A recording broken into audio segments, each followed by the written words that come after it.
Buenos días a todos. Si les parece bien, seguimos con el orden previsto del programa. Disculpen este pequeño retraso. Ya se sabe que es muy difícil en este tipo de eventos respetar el horario a rajatabla. Tengo el honor de presentar a la profesora Vicenta González Argüello, profesora de la Universitat de Barcelona. Ella es licenciada en Filología Hispánica y doctora en Filosofía y Ciencias de la Educación. Es conocida, muy conocida y respetada en el ámbito de la investigación y la docencia de español como lengua extranjera. De hecho, su docencia está repartida en los grados de educación infantil y primaria de esta lengua, de lengua castellana, y también en el máster de formación de profesores de español como lengua extranjera, donde imparte la asignatura de análisis y diseño de materiales y es responsable de la asignatura de prácticas. Además, colabora con diferentes programas de formación del profesorado de español como lengua extranjera y esa es parte de su investigación también. Sobre todo, también añade la práctica reflexiva en la formación del profesorado, la gamificación en la enseñanza de lenguas extranjeras y el uso de las tecnologías de la información y la comunicación en la formación de tutores de prácticas. Esto, como saben, no refleja la totalidad de la valía de la profesora González, ni muchísimo menos, no solo la académica, sino también la personal. Este congreso me ha permitido tener el honor de conocerla. Y bueno, yo creo que sin más, no les robo más tiempo para intentar respetar el horario en la medida de lo posible. Damos paso a su conferencia, que tiene por título La inteligencia artificial generativa como aliada del docente de lenguas.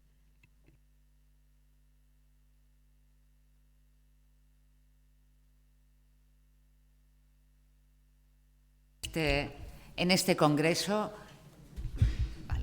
y también tener la oportunidad de compartir estos días con estos colegas que están aquí presentes. Bueno, el interés por el estudio del uso que se puede hacer de la inteligencia artificial como aliada de los docentes viene dada por mi experiencia como formadora de profesores y por un poco la actitud que vimos hace ya casi un año y medio cuando surgió la inteligencia artificial generativa. Específicamente, la inteligencia artificial ya existía, como hemos podido ver en la charla anterior, pero sí cuando surgió el chat GPT. Las reacciones entre los docentes fueron muy variadas. Había algunos que claramente rechazaban, ¿no?, este tipo de programas para la docencia. Había otros que lo que tenían era mucho miedo, qué es lo que iba a pasar con su profesión o qué es lo que iba a pasar con el alumnado. Y había otros que lo que hicieron fue, motivados por la curiosidad, entonces apuntarse un poco para ver de qué iba todo esto y qué es lo que se podía hacer.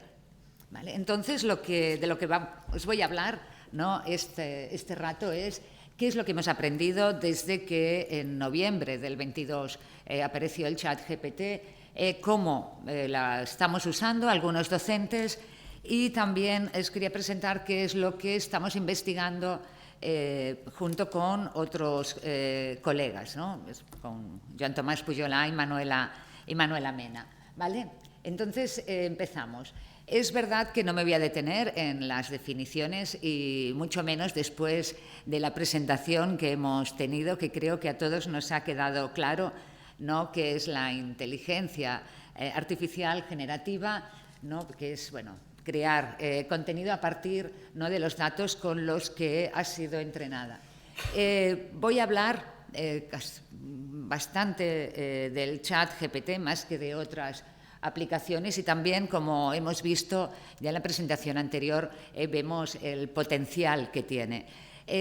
Los datos que nosotros hemos recogido son de la versión gratuita de ChatGPT 3.5, porque además es la que la mayoría de los docentes con los que nosotros trabajamos están usando.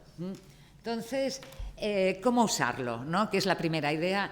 Es verdad que nosotros, en el grupo de investigación en el que estoy, partimos de una tradición de muchos años de análisis de la interacción en el aula, ¿no?, del discurso que se genera en el aula entre docentes y estudiantes. Entonces empezamos a mirar el cómo usar a partir de la interacción que se establece entre docentes y chat. Entonces es verdad que es una interacción que se caracteriza por las preguntas, peticiones o prompts, y sí que fuimos viendo, ¿no?, cómo a preguntas simples, respuestas simples, a preguntas o peticiones complejas, casi siempre complejas, como veremos, pero a veces no tanto. Y sí que vimos también que muchos de los profesores que rechazaban de entrada el uso de esta herramienta era porque la primera vez que la habían utilizado no les había dado la respuesta que ellos esperaban y entonces no le veían la gracia o la utilidad.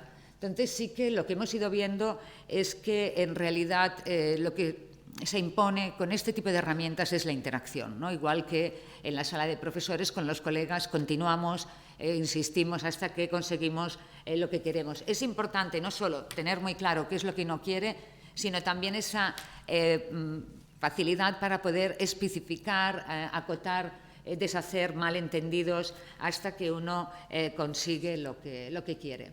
Entonces sí que es verdad que para poder dialogar, ¿no?, con éxito, con herramientas o programas de este tipo, también lo que se necesita es desarrollar la competencia digital docente, como vimos ayer con el doctor Julio Cabero. No basta solo con tener buena competencia docente o buena competencia digital, sino que tenemos que aunar las dos competencias y desarrollar, ¿no?, nuestra literacidad crítica, ¿no?, poder poseer no la competencia suficiente para poder leer, ¿no?, de forma crítica la información que nos ofrecen las herramientas. Entonces, en realidad son necesarias dos estrategias básicas para obtener resultados positivos. Por un lado, saber preguntar, y además ahí hemos visto cómo en los últimos meses, bueno, si seguís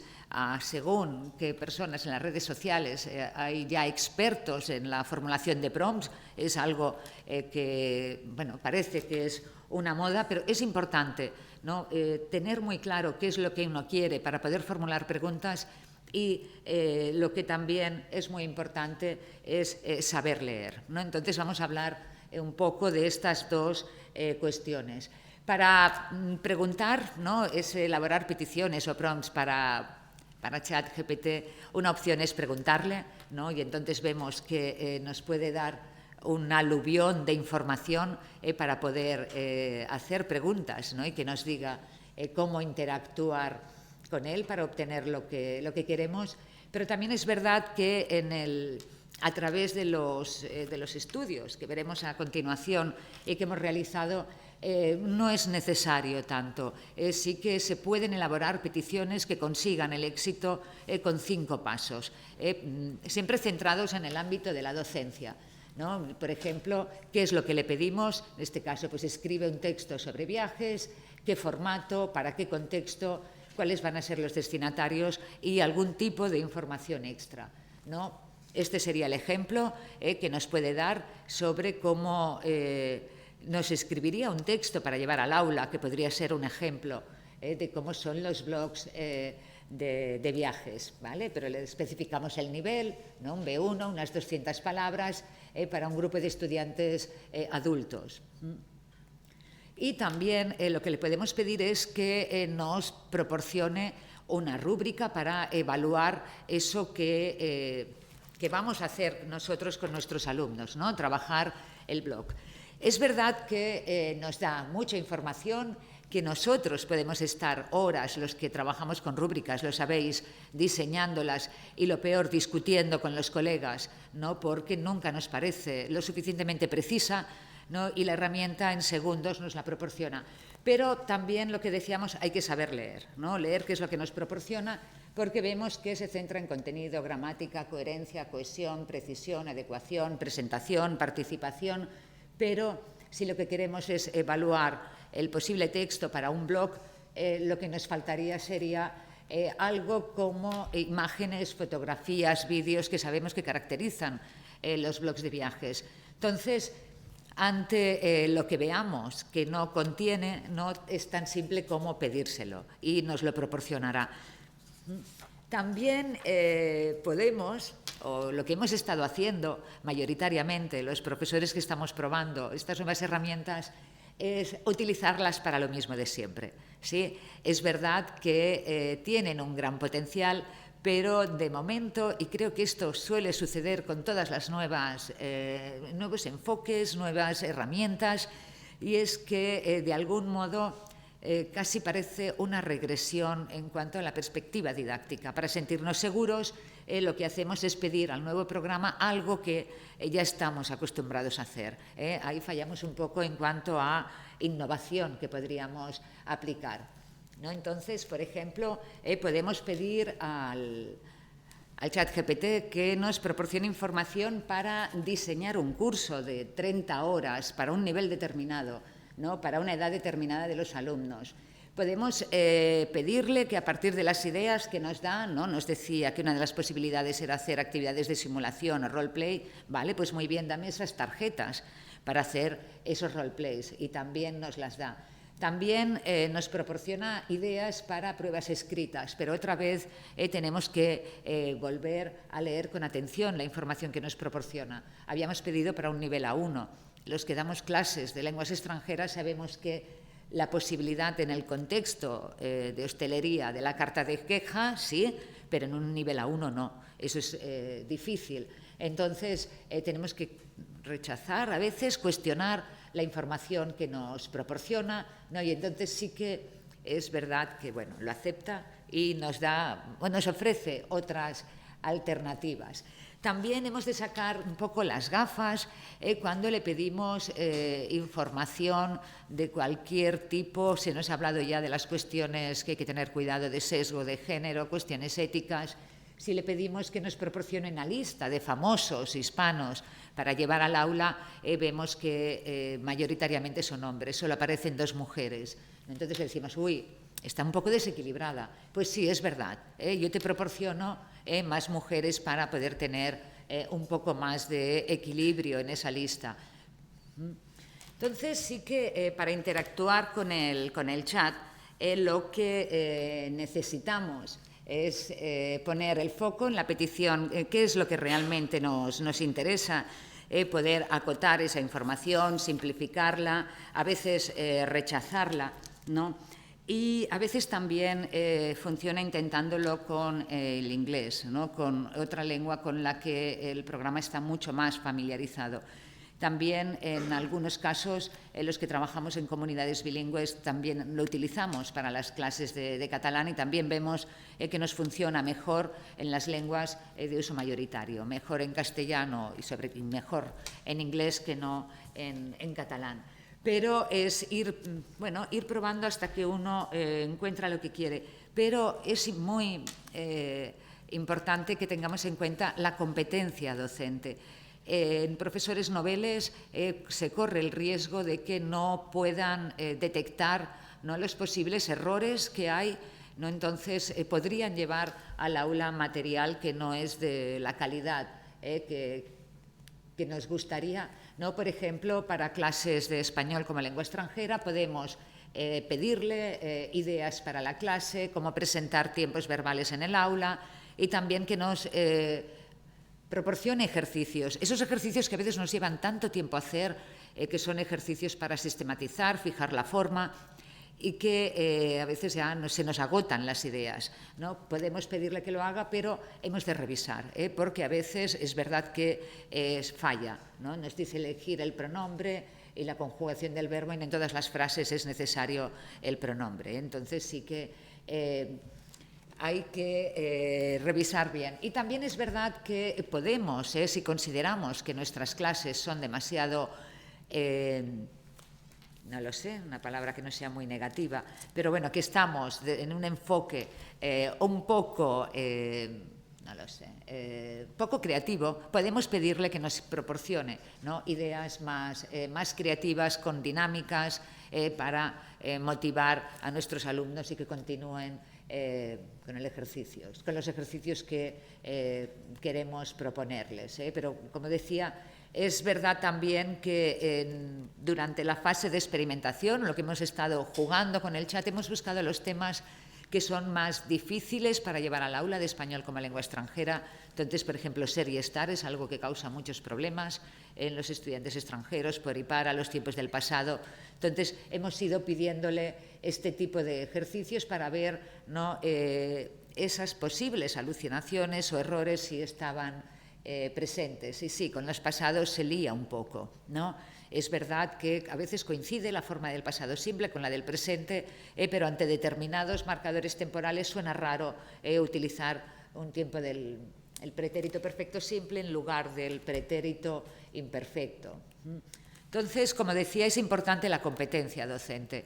Es muy importante que el profesor vea cuál es el resultado que realmente quiere. Se necesita, ¿no?, un profesor que tenga un buen conocimiento del contexto en el que está trabajando, cuál es el nivel de sus alumnos, cuáles son los objetivos de enseñanza que pretende alcanzar, los resultados de aprendizaje a los que han de llegar los alumnos, también cómo se evalúa a sus alumnos en el centro en el que esté. También ha de ser un experto en la materia en la que esté impartiendo. Aquí los ejemplos son de lengua, pero el profesor ha de poder leer críticamente la información que le proporcione, y también ha de tener una buena competencia didáctica o pedagógica. Ha de ser coherente lo que le pida a la herramienta con lo que él cree que hace en el aula, con el enfoque que cree seguir en el aula. Es verdad que nos ofrece la posibilidad también de poder pedir ideas que sean más alternativas, creativas, innovadoras, pero no ha de perder nunca de vista qué es lo que quiere que sean capaces, que hagan sus alumnos al terminar las clases. Y sí que no hemos de olvidar, como ahora ya nos informan todos estos programas, ¿no?, de los problemas que hay en cuanto a la calidad de la información o las posibilidades que haya de sesgo. Entonces, también como usuarios hemos de desarrollar ese pensamiento crítico. Entonces, sí que desde la UNESCO ya se nos advierte, ¿no?, de que las cuestiones éticas, morales, que no se contemplan dentro de la herramienta. Depende de con qué información se le alimenta, así nos proporcionará después los resultados o los textos que genere, ¿no? Y también es verdad que, y más en el día de hoy, ¿no?, tener en cuenta las cuestiones de sesgo. Mayoritariamente se alimenta con una información en la que predomina la presencia de los hombres. Entonces, cuando se le pide información, nos devuelve eso con lo que ha sido alimentado. Bueno, y ahora os quería mostrar qué es lo que estamos investigando, ¿vale? Desde que surgió, no desde que surgió exactamente, no desde noviembre del 22, sí, pero sí que desde enero del 23 pedimos a colegas que nos dejaran acceder a las peticiones y a los textos que les generaba el chat GPT, sobre todo tanto una profesora de inglés como lengua extranjera, una profesora de español como lengua extranjera y una profesora de español como lengua 1 o como lengua materna. Entonces, lo que hicimos fue recoger, ¿no?, las informaciones, los textos que nos proporcionaron estas docentes y analizarlos. Entonces, en el primer caso, en la recogida de información para ver cómo una profesora de inglés integraba el chat GPT para la preparación de sus clases y para la elaboración de material para sus clases, y para ver el grado de coherencia que había entre lo que ella pedía y cuáles eran sus objetivos de enseñanza, ¿no? Había diferentes preguntas en las que se especificaba cada uno para poder especificar el objetivo general, ¿no? Entonces, el marco teórico que seguimos fue tanto teniendo en cuenta lo que ya se había escrito en ese momento sobre la inteligencia artificial generativa por sí misma, como también como asistente para el profesor, sobre todo en inglés. En ese momento todavía no había artículos en español. Nos recogimos 68 producciones, tanto de enseñanza de inglés para niños, adolescentes y adultos, tanto planes de clase y el material para llevar a clase como las opiniones de la profesora a partir de los resultados que le iba dando el chat. Entonces, lo que nos interesaba era ver cómo conseguía la información y, como decía al principio, también un poco se pone en evidencia cuál es nuestra tradición, no mayoritariamente. Entonces nos fijamos en los verbos de acción, cuáles son los verbos que utiliza ella para poder especificar tanto si eran planes de clase como si era para evaluar el trabajo de los alumnos, ¿no? Cuáles son los verbos mayoritarios que se utilizan, y de ahí es donde salió esa idea que presentaba antes de que para pedir material para la docencia es verdad que podemos conseguir buenas peticiones con esos 5 pasos. También lo que vimos es bueno, cuáles son las peticiones que hacía ella, y además peticiones para diferentes objetivos, tanto para el sistema formal de la lengua, ¿no? El vocabulario, y también para el trabajo de las destrezas. Es verdad que en ese momento era el chat GPT 3.5 y todavía no tenemos ejemplos de interacción oral con la herramienta. Sí que hay actividades, ¿no? Se le piden actividades para preparar la interacción oral en el aula, ¿no? Pero el chat lo que proporcionaba eran ideas de cómo se podía hacer. Es verdad que el grado de satisfacción de la docente fue muy alto, sí que consiguió los objetivos que se había propuesto, tanto para la planificación como para la elaboración de clases y también para la corrección de las tareas del alumnado. Y lo que más,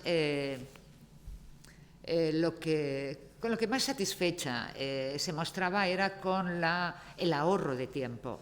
En muchas ocasiones los profesores de lenguas extranjeras, por lo menos en nuestro país, tienen una situación bastante precaria, ¿no? Entonces, el tiempo que necesitan para la preparación de las clases y la corrección de las tareas de los alumnos, es verdad que si hay una herramienta que puede facilitarles ese trabajo, bueno, pues es una ayuda considerable, ¿no? Entonces se hizo después algo similar, pero para la enseñanza de español como lengua extranjera. Sí, también se pidió, también era a una docente, también trabajaba en un centro privado de lenguas, y que nos facilitara el material, tanto las peticiones como el material generado por la herramienta, para poder analizar la interacción que se establecía y también para poder ver cómo iba progresando la docente en el desarrollo de su literacidad crítica, cómo iba aprendiendo del ensayo-error. Como os decía, es material que recogimos pues hace un año, entonces todavía no había formación para el uso de herramientas de este tipo.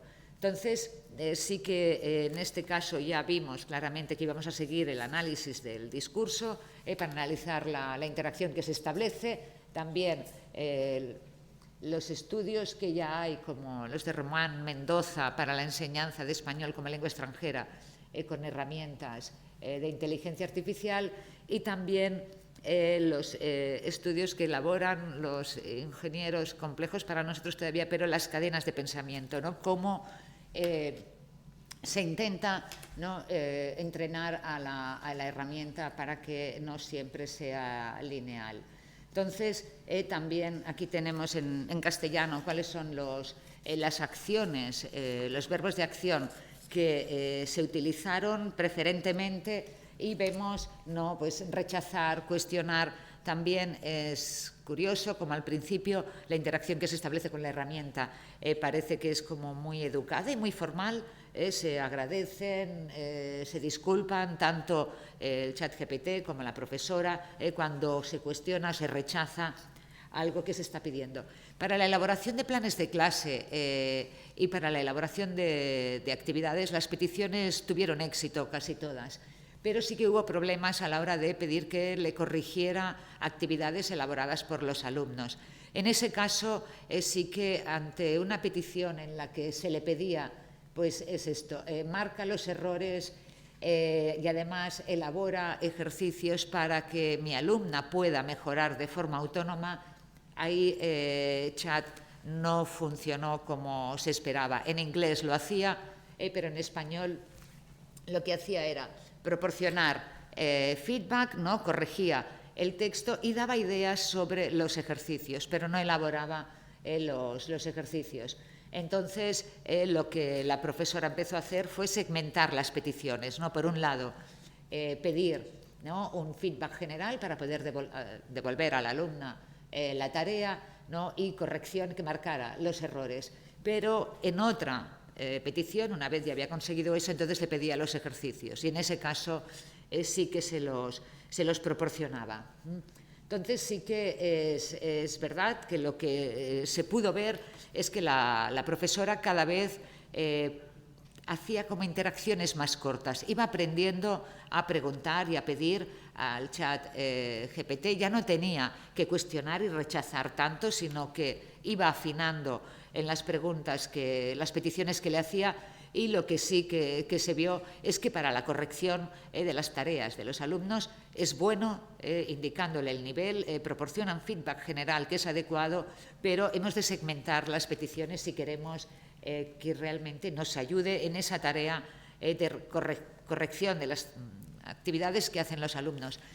Estoy hablando, o intento hablar, si no me he equivocado, de corrección, no hablo de evaluación, porque todo lo que estamos leyendo sobre las cuestiones éticas, el chat GPT o las herramientas de inteligencia artificial generativa da un poco de miedo sobre la información que proporcionamos a los estudiantes, de los estudiantes, cómo maneja esas informaciones, o incluso esta mañana miraba algo que habían publicado en las redes sobre cómo a veces la evaluación de este tipo de herramientas varía en función del nombre del alumno, ¿no? Entonces, sí que lo que nosotros hacemos es proporcionar el texto, en este caso, ¿no?, para que nos haga, ahorre el trabajo al docente. El tercer estudio es el que nos parece más interesante porque ya no es solo cómo el profesor puede rentabilizar el tiempo y sacarle más partido a estas herramientas, sino que el objetivo de este tercer estudio era que la profesora empoderara a sus estudiantes, que trabajara en el aula con ellos cómo funciona el ChatGPT, cómo funciona Perplexity, para que los estudiantes pudieran autocorregir sus propios textos y pudieran ser más autónomos, ¿no?, en la elaboración de los textos. Esto sí que era en el contexto de enseñanza de español como lengua 1 en la Facultad de Educación, en el grado de Educación Infantil. Era un grupo de alumnas que son las que van a ser las futuras maestras de Educación Infantil. Entonces, los objetivos eran analizar las peticiones de las alumnas, analizar las peticiones de seguimiento y analizar las reflexiones que llevan a cabo sobre el uso del chat y de Perplexity, porque las alumnas tienen como objetivo escribir un texto formal, un texto académico. Se trabajó en el aula cómo poder pedir a las herramientas que te ofrezcan información, pero también a lo que se le dio mucha importancia fue la lectura crítica y sobre todo con el uso de Perplexity, validar las referencias bibliográficas y la calidad de esas referencias bibliográficas para un texto propio del contexto académico. Y lo que también hizo la profesora es que las alumnas incorporaran una reflexión sobre el uso de estas herramientas en su portafolio de curso. Entonces, en el marco teórico es tanto la enseñanza de la escritura, el enfoque crítico y el uso de las herramientas de inteligencia artificial generativa. Entonces, de las 26 alumnas que participaron, lo que vimos fue tendencias. Hubo un grupo de estudiantes que se quedaron con una petición inicial, no cuestionaron en ningún momento la información o el texto que proporcionaba la herramienta. Hubo un segundo grupo, el más numeroso, que sí que ante la información que les proporcionaba tanto una herramienta como la otra, pidieron más información, pero bueno, entre 1, 2, 3 peticiones de seguimiento. Y luego el tercer grupo, que eran las alumnas que más dudaron o más especificaciones hicieron a la herramienta. Entonces, los ejemplos de, bueno, qué es lo que hacen, ¿no? Un poco la tendencia 1, vemos que las reflexiones son bastante breves, que de entrada la mayoría lo que hacen es dar por bueno la primera versión del texto que se les ofrece. En la segunda tendencia vemos que, bueno, ya dudan un poco, y el tercer grupo es el que realmente cuestiona más el resultado, la calidad del texto que se les ofrece. Entonces vemos algunos ejemplos, ¿no?, de cómo la alumna, ¿no?, se da cuenta de las repeticiones que hay, le dice a Chat que le cambie las repeticiones, no le cambia lenguas por idioma, no acaba de estar contenta, le pide, ¿no?, también que le haga un resumen, ¿no? Entonces vemos cómo va interactuando, pero va leyendo el texto con atención, ¿no?, como los que solo han hecho una petición. En la reflexión sí que las alumnas insisten un poco, o estas que están en la tercera tendencia, ¿no?, que les ha servido para fijarse en cuáles son sus errores y aprender, ¿no?, a partir de esa interacción que se establece con la herramienta.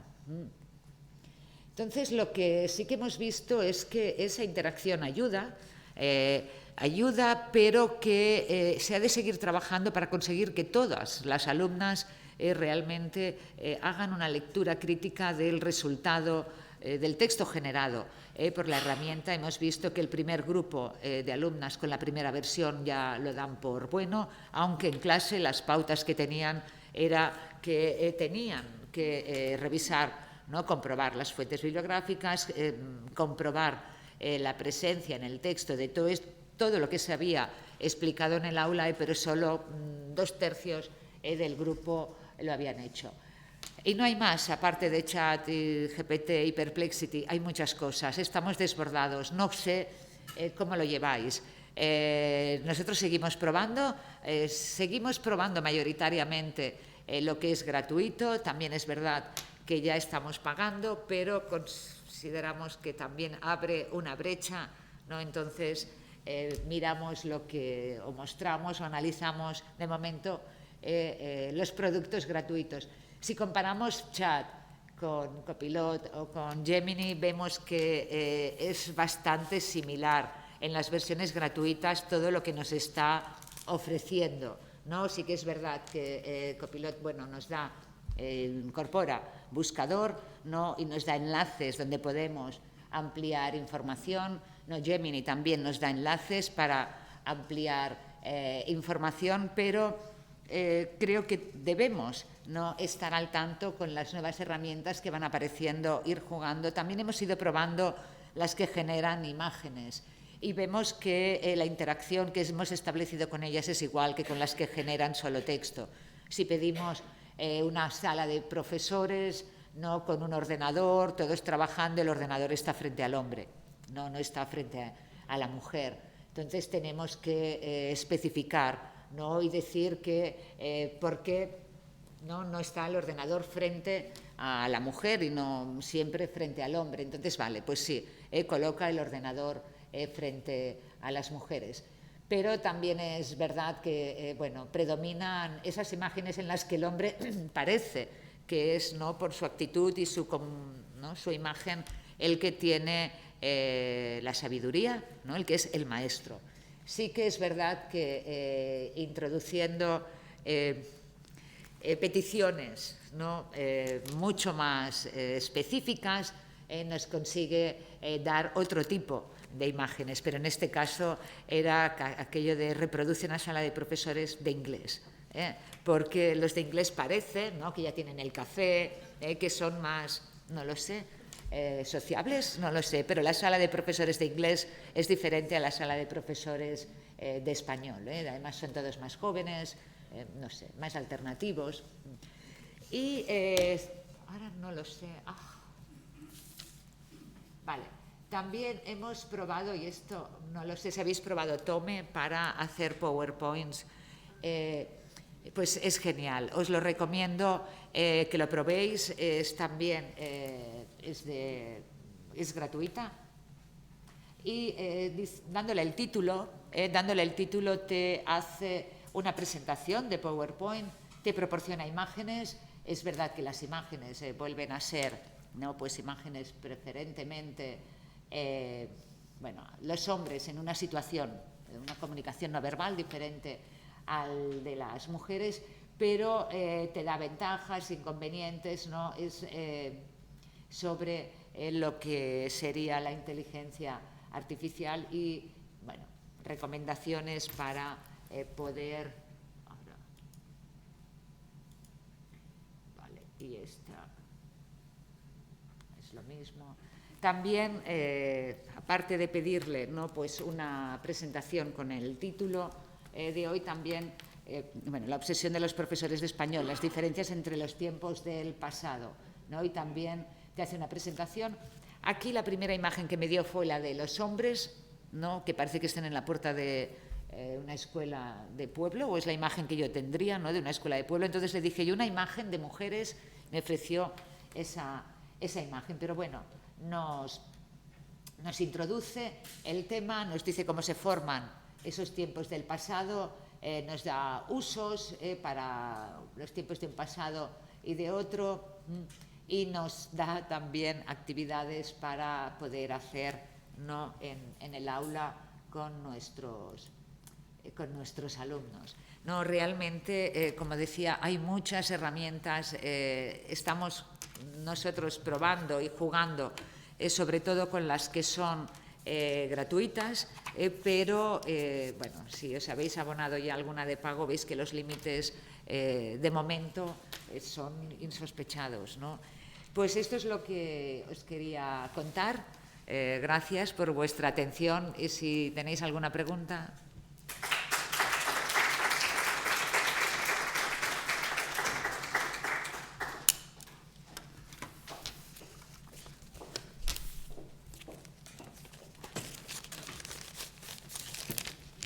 Gracias a la profesora González. Creo que hemos tomado buena nota de un montón de trucos, ideas y reflexiones muy necesarias en estos momentos de angustia de qué hacemos con la inteligencia artificial en las clases de lengua. ¿Alguien tiene alguna pregunta o comentario? Pensaba que levantaba la mano. Sí.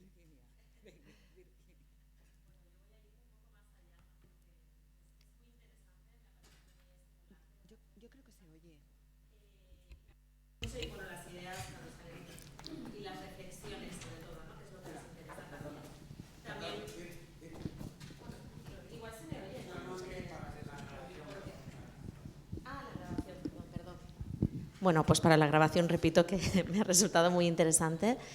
Y que te agradezco también que hayas compartido estos últimos artículos tan frescos que tenéis todavía en prensa.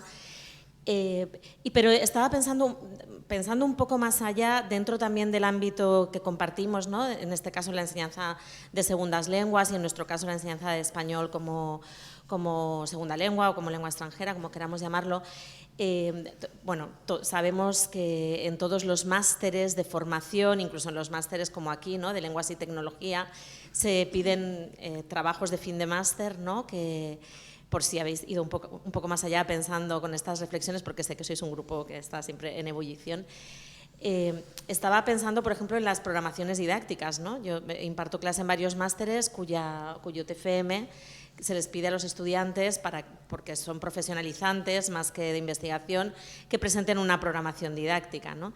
Y si habéis pensado un poco en cómo tenemos que darle, evidentemente, la conclusión que sacamos de tu ponencia, ¿no?, es que hay que darle una vuelta a la manera en que enseñamos, ¿no?, porque, o a lo que pedimos, y lo que queremos que los estudiantes, cuáles son las competencias que queremos que alcancen a partir de ahora, ¿no?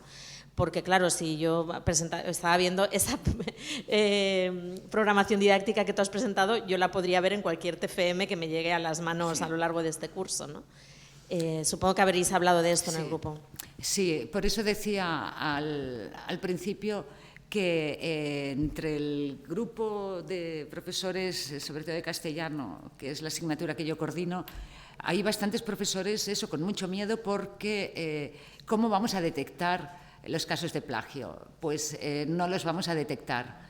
Hemos de cambiar la mentalidad. Es como un poco cuando apareció, no sé, Wikipedia, Internet, las búsquedas de Google, que decíamos que todo eso era terrible y que nos iba a ser el fin del mundo, ¿no? Y hemos visto que no, que ahora estamos tan contentos de poder acceder a información, ¿no?, que está en la red, pero sí que los profesores hemos de plantearnos integrar estos programas en nuestras clases.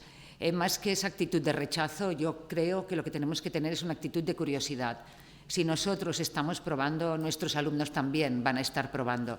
Pero creo que tenemos que intentar ir por delante, formarnos para ver cuál es el beneficio que podemos obtener. Y de momento, tal como está sobre todo ChatGPT, aún podemos detectar cuando algo ha sido escrito por la herramienta, además, bueno, es un tipo de discurso un poco vacío, a veces grandilocuente, muchas valoraciones, que sobre todo, pienso en el castellano peninsular, no son propias, en el que sería el texto académico.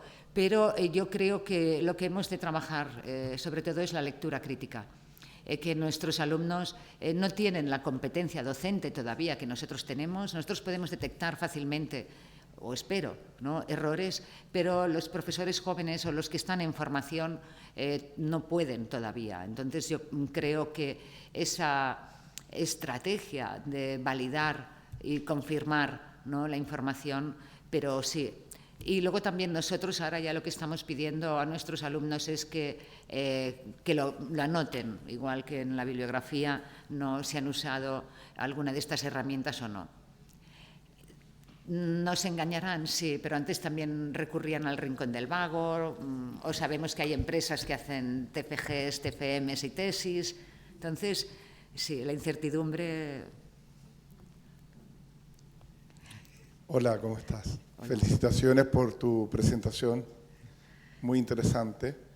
Y quisiera referirme al desafío que nos plantea Kurzweil cuando habla de la humanidad enfrentada a una nueva singularidad donde las tecnologías disruptivas y la inteligencia artificial como una tecnología transversal está planteándonos desafíos inéditos en la historia de la humanidad. Y desde el punto de vista de la pedagogía, sin duda que el desafío más profundo es cómo logramos que nuestros estudiantes no sean meros consumidores de información, que no solamente administren información y datos, sino que sean capaces de gestionar conocimiento. Creo que ahí ha estado latente aquí en la discusión del día de ayer y hoy día también, que hay un desafío epistemológico que tiene implicancias metodológicas, didácticas y evaluativas en el contexto educacional. Entonces el tema, para mi gusto, es primero tener conciencia que la inteligencia artificial que estamos usando es una inteligencia artificial básica, que solamente lo que hace es aumentar la eficacia en la acción. Cofiñol era un cibernético que en la década del 60 del siglo pasado planteaba que las tecnologías aportaban eso, eficacia en la acción pedagógica. El tema es cómo orientamos a nuestros estudiantes para que no se queden en lo que tú muy bien dijiste, metafóricamente, en el rincón del vago, en el oportunismo tecnológico.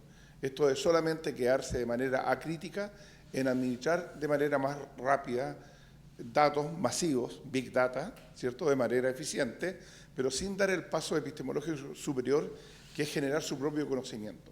Y con esto termino. La generación de nuevo conocimiento requiere la intermediación del lenguaje. Ahora, epistemológicamente de cualquier lenguaje, cualquier representación abstracta de la realidad, la matemática, la geometría, la música, el arte, son lenguajes, son expresiones que permiten intermediar la relación entre el sujeto y la realidad. Creo que ese es nuestro gran desafío en la pedagogía. Como un aporte a la reflexión. Gracias. Sí. Los que somos profesores de lengua, a veces no nos preocupa tanto el contenido como la capacidad de comunicación que tienen nuestros alumnos.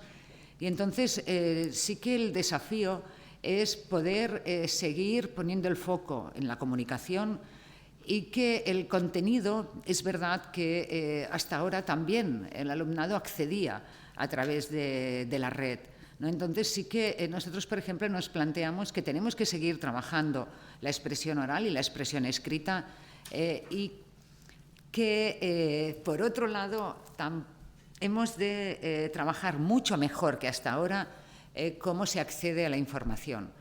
Por ejemplo, nosotros, es verdad que cuando pedimos a nuestros alumnos que escriban textos, como podía ser el trabajo final de máster o el trabajo final de grado, dedicamos una sesión a la bibliografía, a las búsquedas, ¿no? Que no pueden quedarse con la primera referencia que les aparece cuando entran en Google, ¿no? Que vayan a Google Escolar, que vayan a buscadores específicos.